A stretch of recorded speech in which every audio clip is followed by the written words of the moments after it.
Absolutely 10 ఓవర్ల match ఇది ఏమన్నా 10 ఓవర్స్ వరకు ఆడే అది దాన్ని పక్కకు పెట్టాలి. 10 ఓవర్స్ పవర్ ప్లేలో ఉంది, ఇక్కడనే రన్స్ రావాలి. No, don't think of that in one day cricket. One day cricket మీకు టెస్ట్ క్రికెట్ లాగా ఫేజ్లో 3 పవర్ ప్లేస్ ఉంటాయి మీకు. ఒక పవర్ ప్లేలో మీకు రన్స్ రాకుండా కానీ వికెట్స్ కోల్పోకుండా చూసుకోవడం అనేది కూడా చాలా important for any team match. So ఆ స్ట్రాటజీ అనేది వర్కౌట్ కాలేదా? అగైన్స్ బంగ్లాదేశ్, ఇండియా చేజ్ చేస్తూ శుభ్మన్ గిల్ ఎంత చక్కగా ఆడాడు. మీరు అన్నట్టుగా మీద కూడా లాస్ట్ మినిట్ లో హార్దిక్ పాండ్యా హిట్టింగ్ చేశాడు. అబ్సల్యూట్లీ అట్లా న్యూజిలాండ్తో చేశాడు. అండ్ అగైన్ ఆస్ట్రేలియా కూడా లాస్ట్ 5 ఓవర్స్లో మీకు కొంచెం సిచ్యువేషన్ అటు ఇటు కనబడింది. అందుకని విరాట్ కోహ్లీ అసలు యాక్చువల్గా రాహుల్ ఏమన్నాడంటే మార్ రావు నా క్యోం గయ వికెట్ కెళ్ళి అని అన్నాడు కదా. నేనేమంటానంటే విరాట్ కోహ్లీ ఎప్పుడు కూడా, నేను అదే చెప్తుంటాను, విరాట్ కోహ్లీ లాంటి లెజెండరీ క్రికెటర్స్ ఎప్పుడు కూడా వాళ్ళు the great cricketer, champion cricketers, వాళ్ళు వాళ్ళ ఇండియాకి ఆడాలనేటువంటి ఒక అదే ఉంటుంది. కానీ నా యొక్క సెంచరీ కొరకు నేను ఆడాలని ఎప్పుడు కూడా, సెంచరీస్ అతని సక్సెస్ ఫాలో అవుతుంటుందండి. మీ దగ్గర టాలెంట్ ఉంది, ఆ హార్డ్ వర్క్ మీద కమిట్మెంట్ ఉన్నట్లయితే success will follow you. And success has followed Virat Kohli all these years. ఎందుకంటే మనం అతని విషయం ఎక్కువ మాట్లాడుకోవాలి కానీ బట్ ఈ సమయం మనకు సరిపోదు. ఒక స్పెషల్ ఎపిసోడ్లో చెప్పుకోవచ్చు. అందరితో కంపేర్ చేసినట్లయితే విరాట్ కోహ్లీ అందరు చెప్తుంటారు కదా, he comes to the ground earlier than others. Actually అందరికంటే ముందు వస్తాడు, ఎక్సర్సైజ్ స్టార్ట్ చేస్తాడు.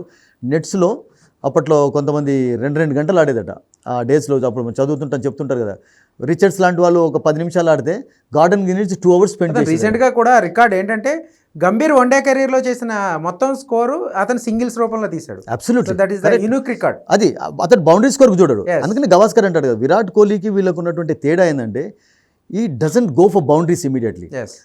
కాన్ఫిడెన్స్ వచ్చిందాక సిక్సర్ కొట్టడండి. చూడండి, సిక్సర్కు బౌండరీ చాలా తక్కువ ఉంటాయి కోహ్లీ ఇన్నింగ్స్. సిక్సర్కు బౌండరీకి మీకు ఓన్లీ 2 runs తేడా ఉంటుంది.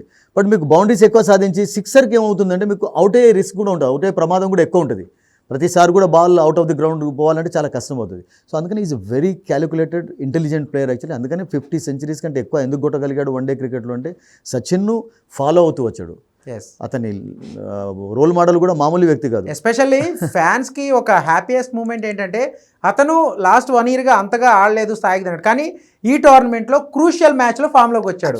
ఎగ్నెస్ట్ పాకిస్తాన్ 1 century హిట్ చేశాడు. అలాగే ఆస్ట్రేలియా మీద ఏదైతే సెమీఫైనల్లో ఒక ఇంపార్టెంట్ నాక్ ఆడాడు, మన స్టార్టింగ్లో వికెట్ పడిన తర్వాత ఓపెనర్లు గాన్ అయిన తర్వాత, నో డౌట్. సో ఒక ఇంపార్టెంట్ నాక్ ఆడాడు. ఆ మ్యాచ్ తర్వాత నో డౌట్ కోహ్లీ ఏంటనేది చాలా మందికి తెలిసింది. మళ్ళీ class is always permanent, don't forget that. అంటే అఫ్కోర్స్ యూనో రిటైర్మెంట్కు దగ్గరలో ఉన్నప్పుడు కూడా మీకు కొన్ని సమస్యలు ఉంటాయి. రిఫ్లెక్సెస్ అంత వర్కౌట్ కాదు.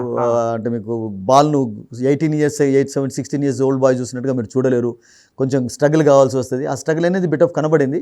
But they have practised very hard also. And Indian cricket team ముఖ్యంగా చూసినట్లయితే మేబీ టెస్ట్ మ్యాచెస్లో ఈ మధ్యలో కొంచెం తడబడడం చూసాం. లాస్ట్ 6 monthsలో bad defeat against New Zealand, that మర్చిపోలేరు ఆ 3-0 డిఫీట్ అనేది. అండ్ ఆస్ట్రేలియాలో ఓడిపోయినారు. బట్ వన్ డే మ్యాచెస్లో నేను అనుకుంటాను ఇండియా, నేనేమనుకుంటానంటే నరేష్, చాలామంది అంటే వన్ డే మ్యాచెస్లో ఇండియా కన్సిస్టెన్సీ కనబరచడానికి కారణం ఏంటి, ఆస్ట్రేలియా గతంలో ఎందుకు కనబరచగలిగిందంటే చూడండి, ఆస్ట్రేలియా T20 వరల్డ్ కప్ గెలిచినంత వరకు ఫస్ట్ ఆస్ట్రేలియన్సే ఇది స్టార్ట్ చేశారు. 2020లో వేరే ప్లేయర్స్ ఉండేది, వన్ డే మ్యాచెస్లో వేరే ప్లేయర్స్ ఉంది, టెస్ట్ మ్యాచెస్లో ఫార్మాట్ టీం. దాంతో ఏమవుతుందంటే మీకు అఫ్కోర్స్ కొంతమంది ఆడేవాళ్ళు ఆడగలుగుతారు. విరాట్ కోహ్లీ లాంటి వాళ్ళు వాళ్ళకు దాన్ని ఏమంటే స్టెమినా ఉందంటే అందరికీ అంత ఉండదు కదా. అందరూ విరాట్ కోహ్లీలు కాలేరు. ఓకే, సో ఒక ఫార్మాట్లో ఆడింది. అందుకని ఇండియా ఈ మధ్యలో ఏం చేసింది చూడండి, ఇంగ్లాండ్ తోటి కూడా సిరీస్ అయినప్పుడు T20లో ఉన్నటువంటి మాక్సిమం ప్లేయర్స్ లేరు.